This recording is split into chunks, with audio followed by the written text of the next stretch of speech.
Organisme pertama yang melakukan hubungan seks ditemukan.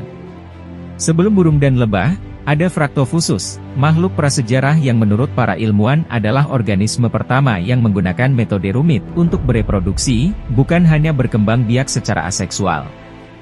Organisme pertama yang melakukan hubungan seks ditemukan. Maya E. Swider 0805-20155 Agustus 2015. Sebelum burung dan lebah, ada Fractophusus, makhluk prasejarah yang menurut para ilmuwan adalah organisme pertama yang menggunakan metode rumit untuk bereproduksi, bukan hanya berkembang biak secara aseksual. Para peneliti di Universitas Cambridge yakin mereka telah menemukan contoh pertama organisme kompleks yang mungkin menggunakan reproduksi seksual dan aseksual.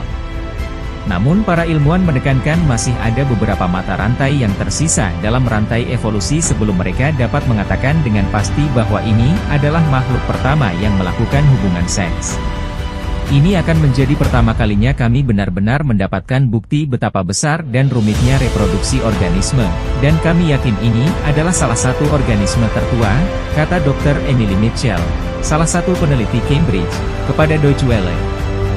Jadi ini pertama kalinya kami dapat mengatakan dengan pasti bahwa sesuatu tidak hanya terbelah menjadi dua dan berkembang biak seperti itu.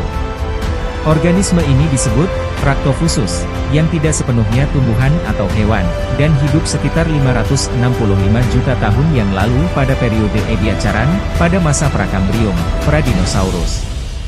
Fractophusus termasuk dalam kategori Rangeomorph, makhluk mirip tumbuhan yang hidup di laut.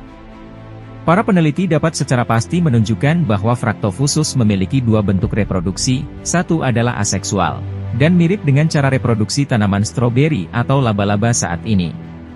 Tetapi mereka juga mempunyai fase di mana mereka bisa melepaskan sebagian kecil dari dirinya ke dalam air, yang kami sebut sebagai propagule yang ditularkan melalui air, kata Mitchell. Jadi propagule ini, mungkin telah direproduksi secara seksual, tapi mungkin juga hanya berupa tunas atau fragmen yang sangat kecil. Sayangnya kita tidak dapat membedakan keduanya. Tidak ada klon lagi.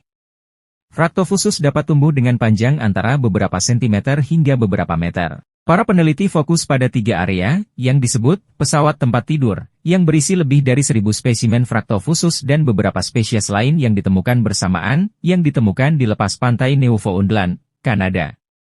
Fractophusus sebenarnya bukan binatang, mereka tidak bergerak dan tidak memiliki mulut atau organ, dan mereka mungkin menyerap nutrisi melalui osmosis dari air.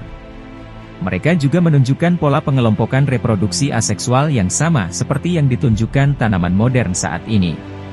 Tapi mereka mungkin merupakan pendahulu hewan. Kami hanya tahu sedikit tentang benda-benda ini, kata Mitchell. Kami bahkan tidak tahu apakah mereka adalah nenek moyang hewan, atau apakah mereka hanyalah keturunan berbeda dalam upaya evolusi yang gagal.